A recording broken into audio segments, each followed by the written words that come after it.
جیسے کہ اسلام میں جمعہ عزت والا دن ہے، عیسائیوں کے لیے اتوار اور ہندوؤں کے لیے منگل، اسی طرح یہودیوں کے لیے ہفتہ کا دن محترم تھا، مگر فرق اتنا ہے کہ اسلام میں صرف ان لوگوں پر جن پر جمعہ کی نماز فرض ہے، جمعہ کی پہلی اذان سے ختم نماز تک وہ دنیاوی کاروبار کرنا حرام ہے جو نماز میں دخل انداز ہوں۔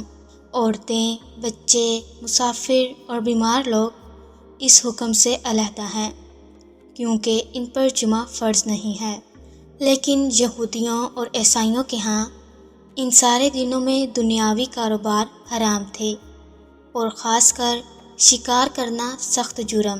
موسیٰ علیہ السلام کے بعد یہ واقعہ پیش آیا کہ بنی اسرائیل کی ایک جماعت بحر کلزم کے کنارے شہر ایلیا میں رہتی تھی، جو مدینہ منورہ اور شام کے درمیان ہے۔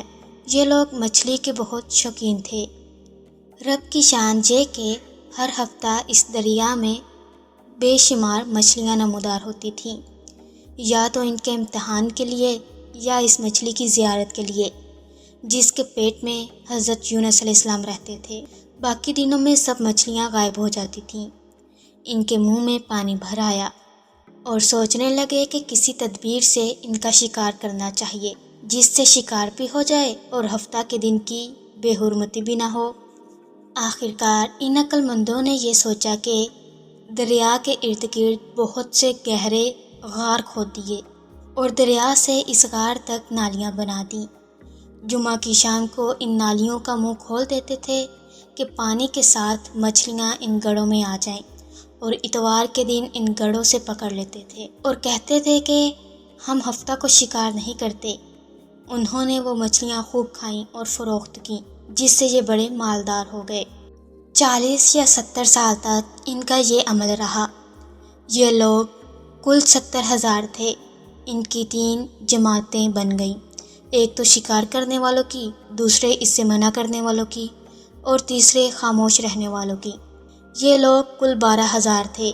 باقی سب شکاری۔ جب شکاریوں نے ان کی نصیحت نہ مانی تو انہوں نے اپنے اور ان کے درمیان ایک دیوار بنا کر شہر کے 2 حصے بنا دیے اور کہا کہ ہم ان کے ساتھ نہ رہیں گے، ہم پر عذاب نہ آ جائے۔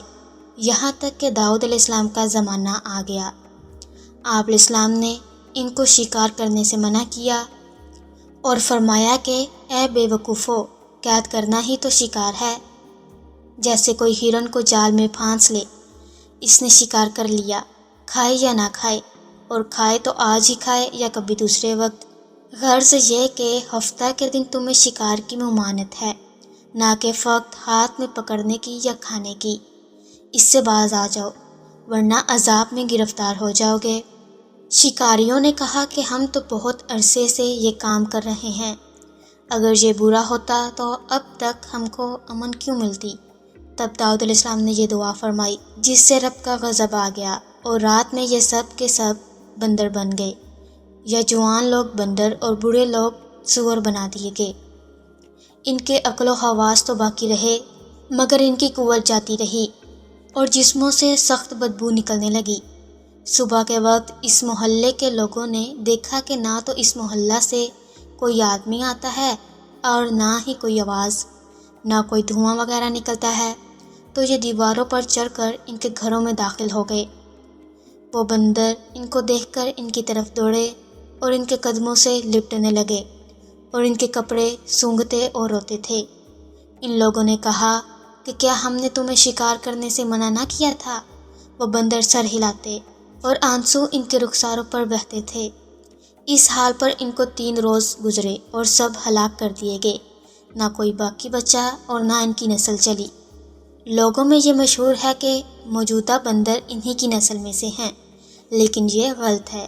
ان سے پہلے بھی بندر تھے اور یہ موجودہ بندر ان سے پہلے بندروں کی اولاد میں سے ہیں، کیونکہ صحیح روایت میں ہے کہ کوئی مسخ شدہ قوم 3 دن سے زیادہ نہیں جیتی، نہ کھاتی ہے نہ پیتی ہے اور نہ ہی اس کی نسل چلتی ہے۔